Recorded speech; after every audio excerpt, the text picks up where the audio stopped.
Bonjour à tous, on se retrouve pour un nouveau Texama Show, c'est le Texama Show 133 si je ne m'abuse, et j'ai changé de lunettes, donc pour ceux qui le remarquent, tant mieux, pour ceux qui ne le remarquent pas, tant mieux, je suppose aussi.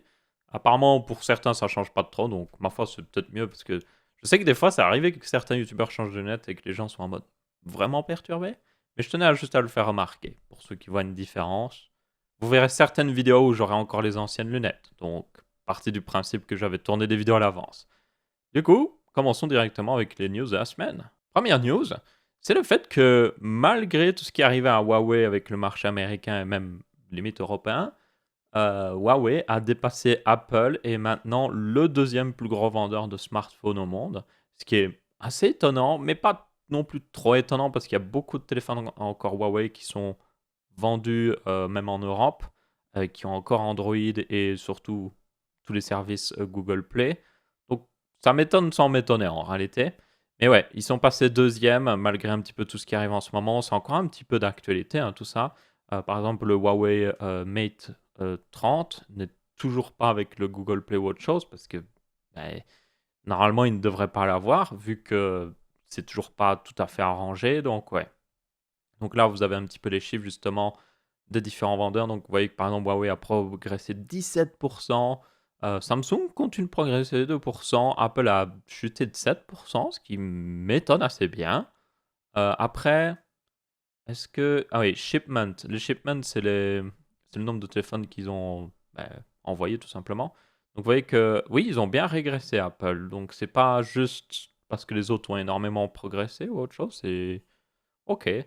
Ça m'étonne assez bien. Enfin, ça m'étonne, mais ça semble indiquer quelque chose, c'est que ouais, Apple, visiblement, n'est plus à l'époque où bah, il continuait de dépasser des records et encore des records, et que les derniers iPhones qui sont sortis, bien que pas mal, étaient peut-être un peu trop safe et manquaient d'innovation, justement. Xiaomi, peu importe comment vous prononcez, progressé de 4%. Vous avez Oppo qui a progressé aussi. Je suis étonné du nombre de téléphones que Oppo vendent en réalité parce que genre la plupart du temps on les voit à peine en fait. Genre vous allez dans un magasin maintenant en France, vous allez voir, oui, vous allez voir du Xiaomi certainement, Apple, tout ça, mais les Oppo vous en voyez presque pas et pourtant ils en vendent pas mal. Apparemment le gros de leurs ventes par contre sont surtout en Chine et en Inde et tous des pays plus d'Asie parce que c'est là qu'ils ont le plus grand marché tout simplement. Mais pour information, c'est Oppo qui fabrique tous les OnePlus et tout.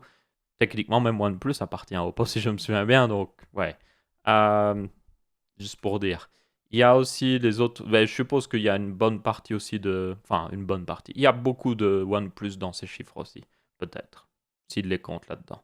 Et puis tous les autres constructeurs sont rassemblés là. Ce qui fait 1,366 milliard de téléphones vendus, c'est ça. Voilà. En 2018, c'était un peu plus haut, donc il y a une diminution. Ce qui, encore une fois, n'est pas très étonnant parce que les smartphones maintenant sont tellement bons que ça vaut pas la peine forcément d'upgrade. Et je pense qu'il y a beaucoup de gens qui se disent ouais, je vais encore durer 1, 2 ans, 3 ans avec mon téléphone, il est encore très bien. Donc ouais, juste une petite news là-dessus, je trouvais intéressante de voir que ben, malgré tout, malgré les bâtons dans les roues qu'ont essayé de mettre le gouvernement américain, parce que franchement, ça assez bien ça. Je veux dire, il y a d'autres marques qui espionnent. Je veux dire, Google espionne pour le gouvernement américain, Apple espionne bien souvent pour le gouvernement américain, même s'ils ont refusé de faire certains trucs. Tout le monde fait quelque chose pour un gouvernement ou un autre.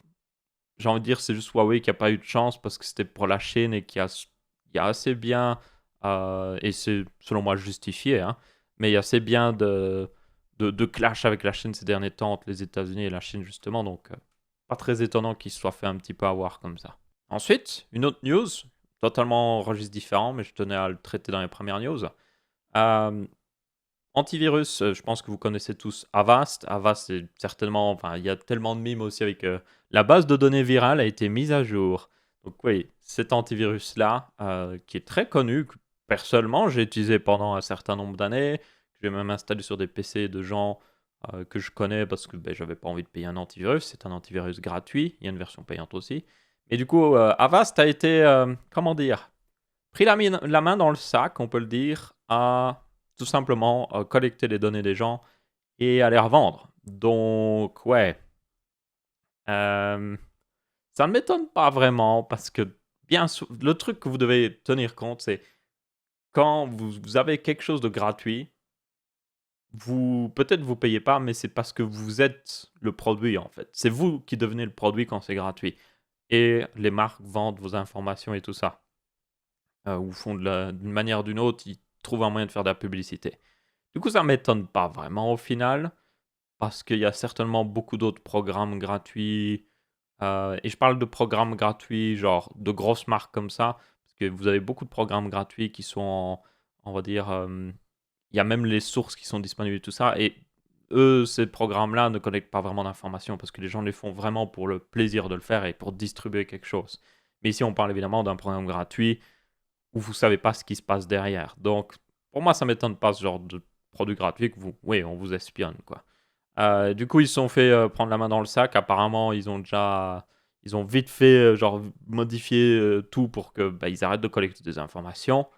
Peut-être pour le moment, on ne sait pas. Hein, peut-être que ça va changer. Mais ouais. Et c'est juste, j'en profite en fait pour cette news pour juste rappeler que pour les antivirus, en tout cas, et c'est mon conseil, c'est que l'antivirus par défaut de Microsoft, qui a sur tous les PC Windows 10, qui est même aussi techniquement sur Windows 7, c'est Windows Defender. Et c'est pas le meilleur antivirus, clairement, mais il est gratuit, il est déjà installé par défaut, et honnêtement, la plupart du temps, il devrait suffire. Le truc que vous devez tenir compte avec les antivirus, c'est que déjà un antivirus euh, porte un peu mal son nom parce que c'est comme un, comment dire, un vaccin, les antivirus sur PC. Euh, un antivirus cherche surtout des programmes qu'il connaît déjà. Il cherche des virus qui existent déjà, qu'il a dans sa base de données virale, justement. Et donc, s'il y a un nouveau virus qui apparaît, qui utilise une nouvelle faille de sécurité, votre antivirus ne va pas le remarquer. Il y a d'autres antivirus toutefois plus intelligents et c'est là qu'on sort on va dire du cadre des antivirus. Il y a des programmes de sécurité carrément qui regardent les points, on va dire, communs d'attaque des antivirus, où ils regardent certains programmes qui ont des activités louches, par exemple, qui accèdent à la mémoire d'une manière un petit peu louche ou qui envoient des données sur un serveur distant comme ça. Ils regardent, vous voyez, juste regarde, oh tiens, il envoie des données à un serveur russe, ouh, c'est un petit peu louche ça. Regardons ce que ça fait derrière. Donc ça, c'est des programmes plus avancés. Mais la plupart du temps, les antivirus gratuits, et même la plupart des antivirus, n'ont pas forcément des fonctionnalités de sécurité hyper avancées, soyons honnêtes. Et l'antivirus Windows suffit par défaut. En combinaison, et c'est très important, avec un bon bloqueur de pub, parce que la plupart des virus viennent des pubs, franchement. Et moi, ce que je vous conseille toujours, et même en tant que youtubeur, vous allez dire, oh, les youtubeurs, ils conseillent d'utiliser un bloqueur de pub. J'ai toujours conseillé d'utiliser un bloqueur de pub. Pour moi, vous installez un bloqueur de pub et vous whitelistez les sites qui sont sérieux avec leurs pubs. Et selon moi, YouTube, même si les pubs sont des fois un peu embêtantes, les pubs YouTube sont très sérieuses. Il n'y a jamais vraiment de problème avec. C'est juste des vidéos, quoi. Il n'y a jamais, il me semble, jusqu'à maintenant, vraiment de gros problèmes avec les pubs YouTube, à part le fait que des fois elles sont embêtantes.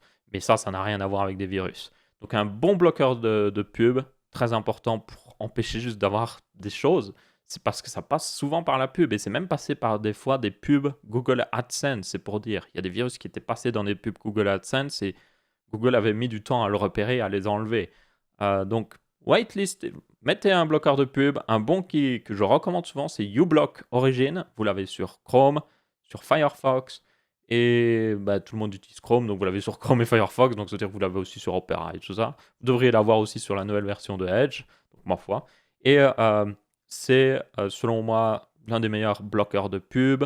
Très sérieux et tout ça. AdBlock, le problème d'AdBlock, c'est qu'il Enfin, il y a deux AdBlock techniquement. Il y a AdBlock et AdBlock Plus. Et il me semble que c'est AdBlock qui collecte des informations. Donc c'est un peu n'importe quoi. uBlock Origin, je vous le conseille fortement. Et juste, oui, whitelister les sites que vous êtes en mode, oh, ce site de news que je vais souvent, ils sont sérieux avec leur pub, je whitelist. Et c'est moi ce que je fais personnellement la plupart du temps. Donc voilà, juste un petit conseil pour vous. Au final, ouais, l'antivirus par défaut avec un bon bloqueur de pub et aussi un peu de sens commun. Genre, si vous recevez un mail bizarre, ne l'ouvrez pas, surtout avec une pièce jointe, d'un mec que vous connaissez pas du tout. Juste ayez un peu de sens commun, quoi. N'allez pas sur des sites chelous, hein. Il y a souvent le pire, je pense, c'est les sites de téléchargement. Beaucoup de gens vont sur des sites de téléchargement et là, c'est. Ouais, évidemment, c'est le grand plaisir pour les virus parce qu'il y en a planqué partout. Surtout que bien souvent, ces sites, pour survivre, ou plutôt pour se faire de l'argent, utilisent beaucoup de pubs et des pubs souvent très voilà, borderline. Et bien souvent, ces pubs contiennent souvent des virus où ils vous disent Hey, télécharge ce programme pour accélérer ton PC ou des trucs dans le genre. Donc, ouais, du sens commun, un bon bloqueur de pub et l'antivirus par défaut de Windows. Et honnêtement, vous ne risquez déjà beaucoup, beaucoup moins de problèmes. Et si vous risquez quand même des problèmes, c'est des problèmes qui, de toute façon, auraient outrepassé un antivirus classique. Parce que, comme je le dis encore une fois, un antivirus, c'est comme un vaccin. S'il ne connaît pas le virus qui va arriver vous attaquer, il ne pourra pas faire grand-chose de toute manière. Ensuite, on a des news au niveau du nouveau smartphone pliable de Samsung, qui est le Galaxy Z Flip, qui est, on va dire, assez officiel maintenant avec des rendus et tout ça, mais c'est plus un leak pour information. Donc voilà à quoi il ressemble. C'est un smartphone classique, sauf qu'il se plie en deux, comme ça, il prend moins de place dans votre poche. Techniquement, il est plus épais qu'un smartphone classique, mais il est moins grand, donc ça devrait passer plus dans les plus petites poches, mais qui ont quand même de la largeur, ou juste, oui, dans un endroit où vous ne pouviez pas mettre un énorme téléphone comme ça. Donc ça devrait être pratique pour beaucoup de gens. Donc comme vous pouvez voir, il a quand même une caméra frontale avec un trou dans l'écran, comme beaucoup de téléphones Samsung ces derniers temps, et comme va l'être certainement le Galaxy S20. Et il me semble, donc d'ailleurs, les technologies pour information d'écran pliable sont en train de s'améliorer largement. Donc maintenant, c'est pratiquement sûr que ce téléphone ne devrait plus avoir une bordure visible quand l'écran est totalement déplié, là où il y a la bordure, comme le Galaxy Flip avait. Le seul problème, par contre, et je tiens à le rappeler, c'est que ça reste des écrans en plastique, grandement en plastique en tout cas, et que ils sont toujours les mêmes problèmes des écrans plastiques, c'est-à-dire ça se griffe. Ça se griffe facilement. Juste vos ongles suffiraient à les griffer. Pour information, vos ongles sont plus résistants que le plastique. Et il me semble le plastique est sur l'échelle de la résistance des matériaux, pour information, enfin de la dureté des matériaux, il faut le préciser correctement. Donc le plastique a une dureté de 3 sur cette échelle. Le diamant, c'est un 10 par exemple. Le saphir, c'était un 8, il me semble. Tout ce qui est Gorilla Glass, c'est du 6. Et les ongles, il me semble, c'était 4 ou 5, je ne sais plus. 4, il me semble, pratiquement sûr, je ne sais plus. Le métal, il me semble, c'est 5, genre de l'acier ou quelque chose. Et faut tenir compte, c'est la dureté d'un matériau, donc c'est pas vraiment sa résistance, parce que par exemple, du verre, c'est pas très résistant, mais c'est très dur en quelque sorte. C'est-à-dire que vous griffez plus difficilement du verre que du métal, par exemple, ou du plastique qui, lui, va se griffer très facilement. Mais le plastique est plus résistant que du verre, donc faut en tenir compte. Du coup, c'est du plastique. Donc, la dureté, c'est vos ongles, comme j'ai dit, des grains de sable qui rentrent dans votre téléphone, n'importe quoi, des poussières aussi pourraient suffire à griffer la surface de cet écran. Et je pense que c'est, pour moi, les trucs pliables comme ça, surtout les ordinateurs pliables, selon moi, c'est le plus intéressant, ou des tablettes pliables, parce que c'est des trucs que vous allez plus sortir quand vous devez travailler, et du coup, c'est moins grave. Parce que le problème du téléphone, c'est que vous le mettez dans votre poche. Dans votre poche, beaucoup plus facile d'avoir des grains de sable qui rentrent. Juste vous habitez près de la mer, il y a des grains de sable qui vont venir naturellement dans votre poche sans même que vous en rendiez compte. Donc, pour un téléphone, c'est plus grave. Vous voyez, c'est beaucoup plus facile d'en arriver à une situation où vous le griffez. Pour une tablette ou un ordi portable, là, c'est déjà beaucoup plus passable. Surtout que beaucoup d'ordi portables ont des écrans avec une protection en plastique. De toute manière, même tous les ordi portables, à part genre ceux qui ont un écran tactile, ont une protection en plastique. Même mon écran d'ordi ici, c'est du plastique. Si je commence à le griffer, il se griffe. Donc, pour moi, c'est pas un problème, ce genre de choses. C'est plus, oui, quand vous en arrivez au téléphone. Donc, c'est toujours une technologie du futur. Je suis intéressé de voir ça. Franchement, je suis en mode, j'aimerais en voir plus. Vous voyez, je vais pas l'acheter, mais j'en veux en voir plus. Comme ça, la technologie s'améliore, s'améliore, s'améliore. Et moi, plus tard, peut-être dans 3 ans, je serai en mode, oh, j'ai envie d'un téléphone pliable parce que j'ai envie d'avoir basiquement une tablette dans ma poche, mais j'ai pas envie d'avoir une poche tellement grosse que les gens vont me regarder est-ce que c'est une tablette dans ta poche ou est-ce que tu es juste content de me voir? Ben, je pourrais avoir ce genre de téléphone qui, au fil des années, se sera raffiné, ils seront meilleurs, peut-être qu'ils auront trouvé un plastique plus résistant, plus dur. Donc peut-être au niveau, au moins pour qu'il ne se fasse pas griffer par peut-être des ongles du métal. Et là, je serai en mode, ok, là ça vaut la peine. En attendant, cool à voir, certainement cher. Snapdragon d'ailleurs, apparemment, c'est le Snapdragon 855 Plus, c'est ça qui était assez perturbant avec, donc ouais. Après le Snapdragon 865 n'est pas tout à fait sorti, donc c'est peut-être certainement pour ça. Je sais plus ce qu'ils avaient indiqué comme prix. Aussi, ouais, la caméra, enfin, la caméra, non, la batterie est pas géniale, et apparemment, oui, 1400 $. Donc ouais. C'est un peu comme les TV 3D, vous voyez? Quand les TV 3D sont sortis, tout le monde était en mode, ouais, c'est pas très intéressant. Et du coup, c'est devenu le nouveau haut de gamme, et les trucs plus classiques ont baissé de prix. Mais j'espère que ça va faire ça avec les smartphones en fait. Que tous les smartphones pliables vont devenir le nouveau haut de gamme et les smartphones haut de gamme actuels vont devenir le milieu de gamme. Par contre, visiblement, au niveau des prix pour le moment, ça semble pas être vraiment le cas parce que c'est plus cher que les smartphones haut de gamme. Donc ouais, on verra. Ensuite, on passe à des news hardware. Donc on change totalement différent de registre. Il y avait une petite news au niveau de... Il y a aussi il y a des news qui arrivent aussi de temps en temps sur les nouvelles cartes graphiques Nvidia, mais c'est très peu d'informations. Là, c'était une news au niveau aussi du fait qu'AMD prévoit, en plus de ses possibles, je rappelle, cartes graphiques haut de gamme basées sur leur nouvelle architecture, ils prévoient un refresh de la line-up. D'ailleurs, le report n'était pas correct au début parce qu'ils croyaient que... Enfin, ça vient du fait que Lisa Su, qui est, je vous rappelle, la CEO de AMD, a mal parlé dans une conférence où ils annonçaient leurs revenus et tout ça, le earning call qu'ils appellent ça. Et les gens avaient cru qu'ils allaient refresh carrément l'architecture, mais en fait c'est plus un refresh de la line-up. Ça veut dire qu'on pourrait arriver à une situation où on a une RX 5750. Donc en gros, c'est comme si AMD sortait leur version super. Voilà, c'est vraiment ça en plus. Donc si ça se confirme, cool. Je veux dire, c'est toujours bien d'avoir des nouvelles cartes graphiques plus puissantes pour le même prix. Jamais de mauvaise chose à ça. Mais je tenais à en profiter pour, je sais pas, voir un petit peu avec vous. Je trouve que ces derniers temps, d'un point de vue processeur, AMD est revenu vraiment à la charge et a vraiment foutu des bons coups à Intel. Et vraiment, ce qu'on voyait avec Intel et AMD ces derniers temps au niveau processeur, c'était que AMD sort mieux et puis Intel essaye de sortir un petit peu mieux. Et AMD rehausse la barre, vous voyez? Un peu comme à l'époque où Nvidia et AMD, quand on était à l'époque, je sais pas moi, de tout ce qui était HD 4800 et les HD 5800 et les GTX 480, les GTX 580, chaque fois quand ça sortait, ça faisait vraiment pouf, pouf.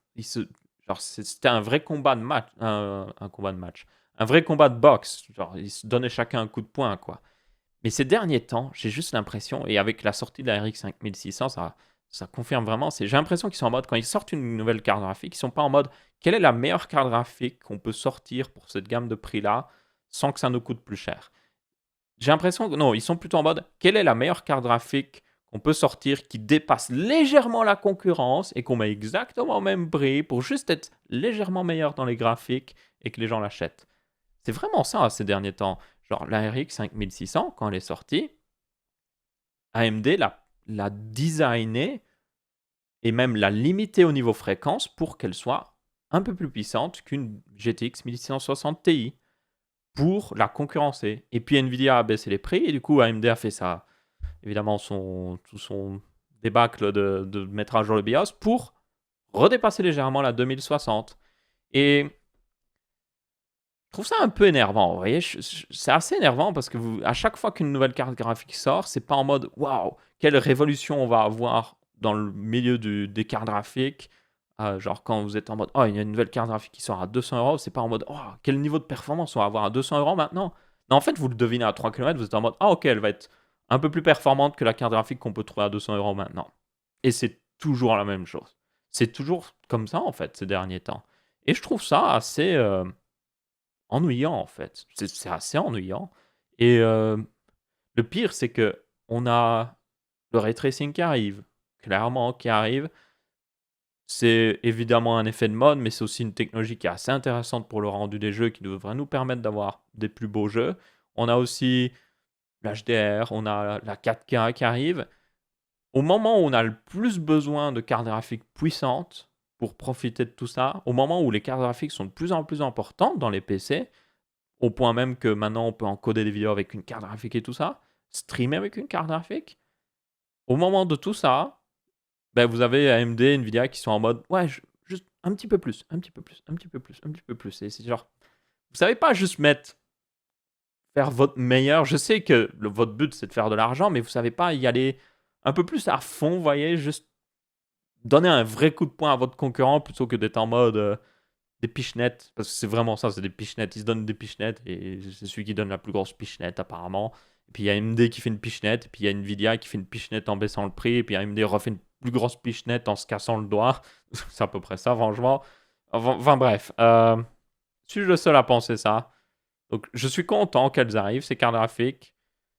Mais à côté de ça, je suis en mode, ouais, elles vont être un peu plus performantes que les cartes graphiques que Nvidia va sortir ou autre chose, ou que les cartes graphiques Nvidia qui sont déjà sorties. Peut-être qu'ils vont baisser le prix, mais ça, c'est bien. C'est bien si vous achetez un PC, mais c'est pas excitant, vous voyez. C'est pas aussi pour ceux qui ont un plus vieux PC, qui voudraient l'upgrade, sont en mode, ouais, ça vaut pas la peine. Vous voyez, genre, ma carte graphique vieille de 3 ans, au final, est pas si dépassée que ça, parce que les cartes graphiques, pendant les 3 dernières années, se sont juste amusées à faire un peu plus, un peu plus, un peu plus. Et au final, ça fait pas beaucoup plus, quoi. Enfin bref, c'est juste mon avis. Ensuite, c'est une news que j'ai vue chez Linus Tech Tips dans leur Wayne Show. J'étais assez étonné. Vous avez une compagnie qui s'appelle Eve. Et Eve, à une époque, genre, ils avaient fait plein de... Enfin, ils avaient envoyé en gros des concurrents à la Surface Tablet, pendant que la Surface Tablet vraiment était au pic de sa popularité. Bon, elle est très populaire même en ce moment, mais c'était au moment où vraiment on en parlait beaucoup, vous voyez. Ils avaient sorti une Surface Tablette qui était plutôt intéressante. Bon, il y avait beaucoup de marketing où, par exemple, ils disaient ouais, la Surface Tablette pour ce prix-là, vous avez un Core i5, nous on a un Core i7. Sauf que eux utilisaient un Core i7 version très limitée au niveau fréquence, donc c'était pas un vrai Core i7, donc c'était un peu du marketing sur certains points quand même. Mais ils avaient sorti un concurrent à la Surface Tablet qui était plutôt intéressant. Ils ont eu quelques problèmes toutefois parce qu'ils avaient fait du crowdfunding, donc Kickstarter et tout le tralala. Ils ont eu du mal à sortir certains de leurs produits. Apparemment aussi, ils ont eu des problèmes avec leur système de paiement où ils ont prévenu qu'ils allaient avoir beaucoup de commandes. Ils ont eu beaucoup de commandes, ils se sont fait bloquer. Donc ils n'ont pas pu honorer les commandes tout de suite. Et c'était un petit peu la misère. Et depuis, ils sont revenus. Et parce que ça fait longtemps qu'ils n'ont pas eu de vrais nouveaux produits. Et ils sont revenus avec des écrans. Et là, vous êtes en mode, what? Des écrans? Oui. Donc, ils ont annoncé 3 écrans. Vous avez le Spectrum QHD en 144 Hz, qui pour le moment, sur leur site, coûte $369. C'est respectable, mais c'est pas non plus incroyable comme prix. Je veux dire, vous pouvez trouver pas mal d'écrans avec ces specs vers ce prix-là. Bon, il est quand même certifié HDR, mais c'est du HDR 400, donc c'est pas le bon HDR, c'est le HDR basique. Il y a, par contre, plus intéressant, le Spectrum QHD 240 Hz à $509. Et là, c'est genre très intéressant, 240 Hz, 1440p et tout. Et il peut, là, par contre, vous voyez qu'il est HDR 600 et il peut monter jusqu'à 750 nits de brightness, donc ça c'est bon, ça c'est du vrai HDR, enfin c'est pas le meilleur HDR, mais c'est déjà du vrai HDR comparé à celui-là. $509, donc intéressant. Et ils ont enfin le Spectrum 4K 144 Hz, $609, et HDR 600 aussi, tout ça, et c'est du 4K 144 Hz. Et là je suis en mode, wow, c'est réellement intéressant. Alors, évidemment, bon, cette compagnie, cette entreprise n'a pas forcément la meilleure réputation parce que ils ont eu des problèmes avec leur ancienne tablette, comme j'ai dit, où ils n'ont pas pu honorer tout de suite les commandes, mais ils ont fini par les honorer, il faut quand même le préciser. Ils ont eu quelques petits problèmes de production par-ci par-là, notamment avec leurs suppliers, donc les gens qui fournissaient les trucs. Ils ont eu des problèmes. soyons honnêtes, ils ont eu des problèmes, tout n'a pas été parfait. Mais du coup, le truc que je suis assez étonné, et aussi le truc qu'il faut... Je continue avec les mais, du coup, c'est aussi des prix... Genre, pour ceux qui réservent la commande maintenant, il faut réserver en payant 100 $. C'est remboursable si vous êtes en mode je veux pas le commander. Donc ça va encore. Et genre, vous devez réserver maintenant parce que d'ici aussi bien 3 mois, parce qu'ils vont livrer notamment les 2440p vont les livrer Q3, donc genre septembre. Et les deux, enfin le 4K 140 Hz, c'est plutôt fin d'année. Donc ça a assez longtemps en réalité. Et ça m'étonnerait pas qu'il y ait d'autres marques qui sortent des écrans similaires d'ici là, franchement. Et ça, c'est 609 $ pour le moment, mais d'ici 3-4 mois, ce sera aussi bien 800 $. Donc oui, c'est des prix temporaires pour le moment et il faut réserver. Donc, et aussi, vous n'avez pas le pied inclus, faut le préciser. Donc, c'est ça aussi c'est ça aussi qu'ils ils économisent en quelque sorte, c'est que en fait, vous êtes en mode ah 369 $, c'est pas mal. Oui, mais vous n'avez pas le pied. Donc, il faut rajouter un pied, ou alors si vous avez déjà un pied VESA, ça va encore. Mais si vous n'avez pas le pied VESA, en réalité, ouais, c'est 100 $ en plus, donc c'est moins intéressant. Donc, je voulais surtout en parler parce que bah, chez Linus Tech Tips, ils étaient en mode waouh, c'est des bons prix et tout ça. Et je suis en mode est-ce que c'est vraiment des bons prix? C'est des bons prix pour le moment, mais c'est des écrans qui vont sortir genre dans 6 mois minimum. D'ici 6 mois, les écrans 144 Hz 1440p seront encore moins chers parce que c'est vraiment à la mode. Les 240 Hz sortiront et surtout, pour cet écran 4K 144 Hz, il y en a de plus en plus qui commencent à... Ils descendent de plus en plus niveau prix. Maintenant, il y en a, il me semble, à 900 €. Le moins cher que vous pouvez trouver, il me semble, est à 900 €. Et du coup, ben, là, 609 $ plus le pied, ça fait 700 $. Et c'est le prix, genre, si vous réservez à l'avance, ben, d'ici quelques mois, il sera au même prix, en fait. Donc, ouais, pas hyper étonné.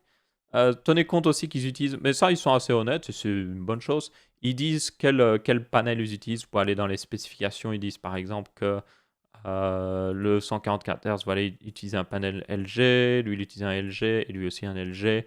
Donc ces panels LG seront disponibles pour tous les autres constructeurs d'écran. Bon, Samsung utilise leur propre panel, mais par exemple Asus utilise certainement en partie des panels LG, des fois peut-être des panels Samsung.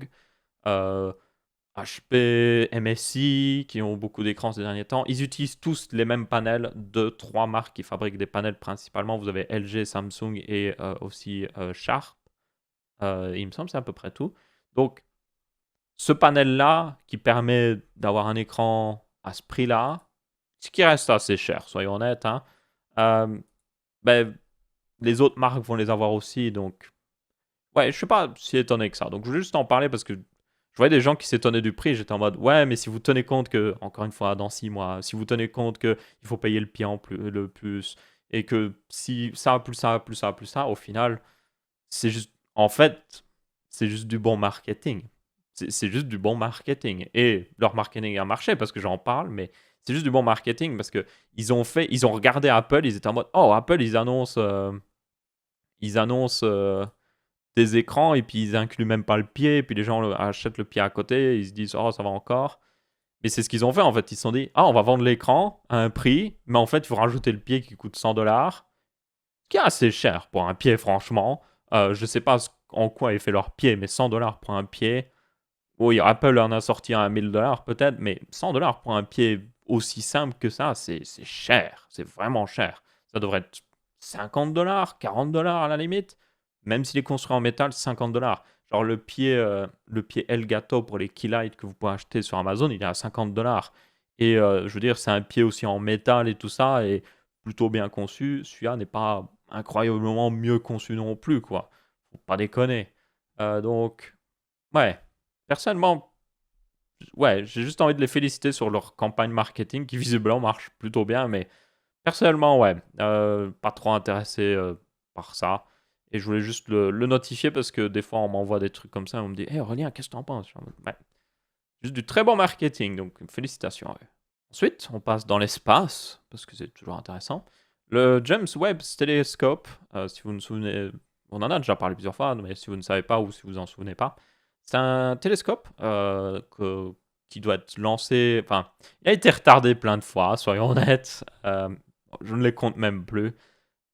Ben, c'est un télescope qu'ils doivent lancer et le grand intérêt de ce télescope, c'est un télescope spatial, donc il est dans l'espace et il va être à un endroit très particulier, donc il va être à un endroit assez éloigné de la Terre, mais caché derrière la Terre, donc n'aura pas par exemple tout ce qui est la lumière du soleil, enfin la Terre en gros le cachera un petit peu de la lumière du soleil et il sera orienté vers d'ailleurs l'extérieur du système solaire pour capturer des magnifiques images, enfin capturer des images, capturer des magnifiques données qui viennent de beaucoup plus loin et ce qui nous permettra d'observer des choses, des constellations, des galaxies qui sont beaucoup plus lointaines. Parce que déjà, il est énorme, comme vous pouvez voir.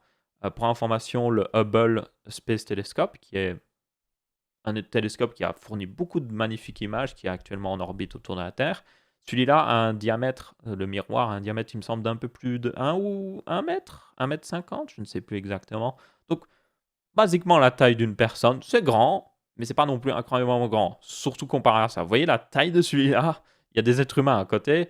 Il est énorme. Et est-ce qu'il est entièrement assemblé là? Oui, là, il est à peu près entièrement assemblé. Donc c'est un télescope énorme.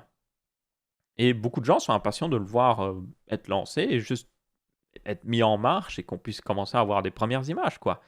En tenant compte qu'il capture surtout les infrarouges. Enfin, il capture que les infrarouges en réalité. Il me semble que c'était les infrarouges. Ouh, je suis plus si sûr. C'est les infrarouges, il me semble, et du coup, ben, c'est pas vraiment ce que vous et moi voyons. Donc, les images qu'on verra de ce télescope, il faut tenir compte, ne sont pas. Elles sont réalistes, vu que c'est la réalité, mais c'est pas ce que nous on voit normalement. Ben, du coup, l'intérêt de cette news, on y arrive. Il est encore retardé. Voilà. Je suis triste personnellement. Mais bon, s'il est retardé pour qu'il soit lancé correctement, c'est important. Donc ils ont eu beaucoup de retard sur des trucs qui se... Ce télescope est vraiment une technologie juste...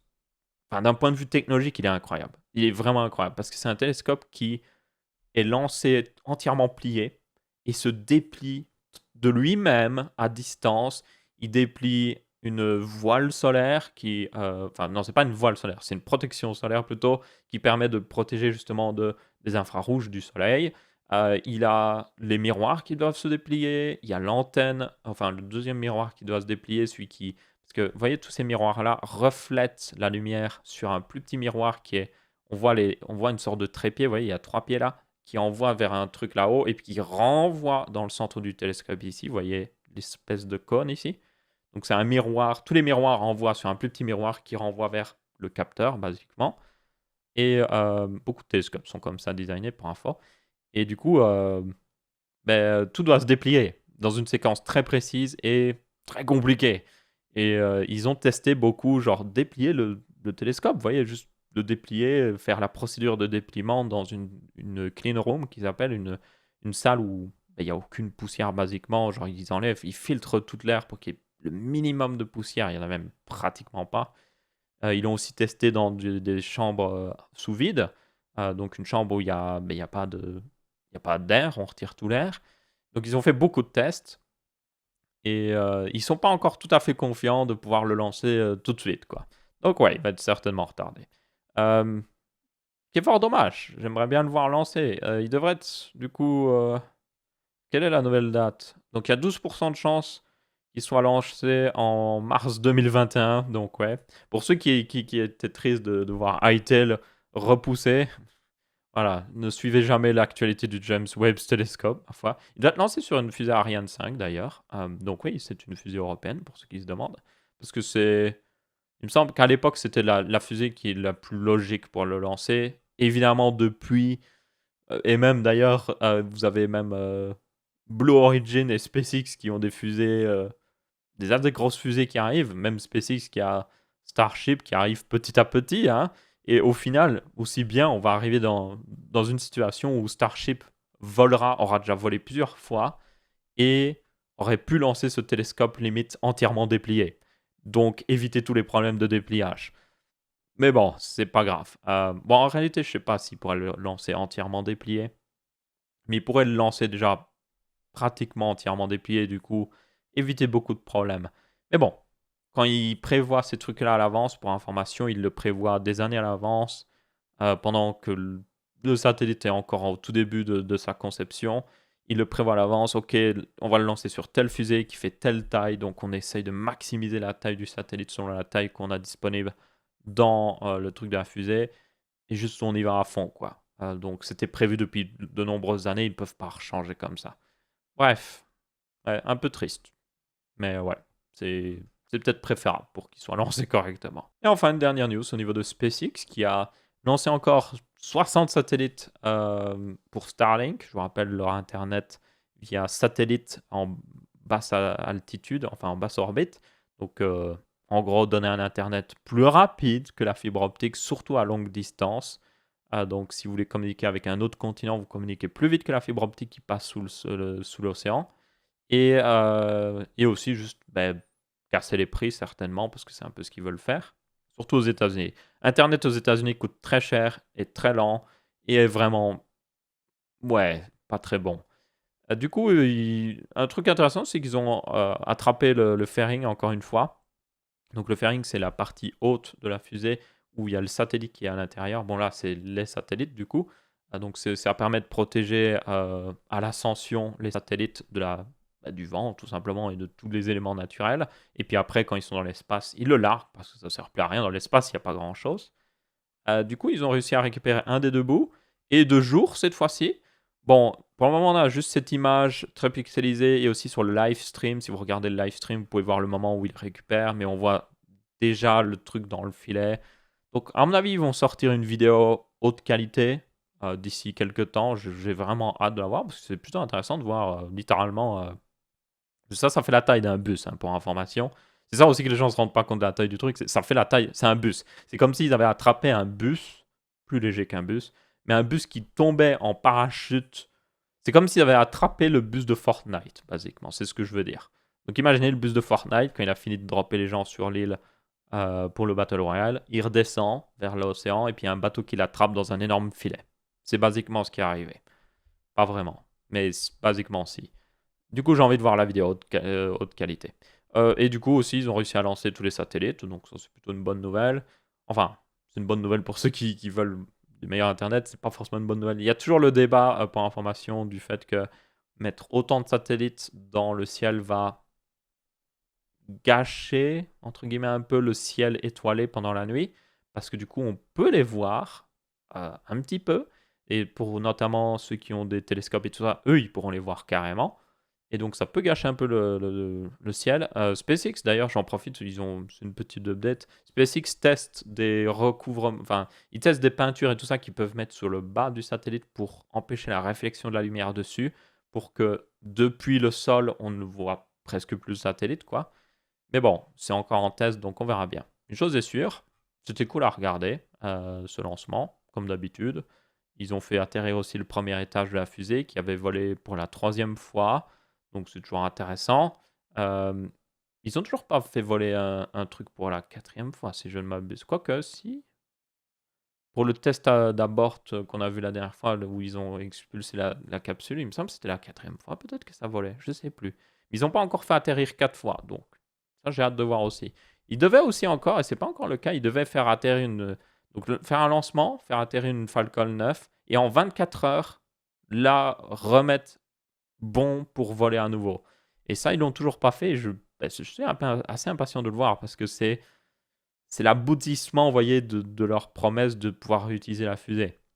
Parce que le truc, c'est tout peut être réutilisable. Vous pouvez réutiliser, je sais pas moi, quelque chose que vous utilisez qu'une fois et qui ne sert presque pas. Genre, c'est comme si, oui, vous pouvez réutiliser de la bouffe que vous avez déjà mangée. Il suffit juste d'attendre qu'elle ressorte. Vous en utilisez comme engrais, vous faites pousser à nouveau les mêmes légumes qu'il y avait dans votre bouffe et vous la rebouffez. Vous voyez, vous pouvez le faire, mais ça prend du temps. Donc là, c'est la promesse de. C'était une très mauvaise analogie. C'était une très très mauvaise analogie. Bref, là, ou par exemple, non, le meilleur truc, c'est la navette spatiale était réutilisable. Mais c'est juste que il fallait des mois et beaucoup d'argent pour la réutiliser. Donc, c'était pas vraiment réutilisable.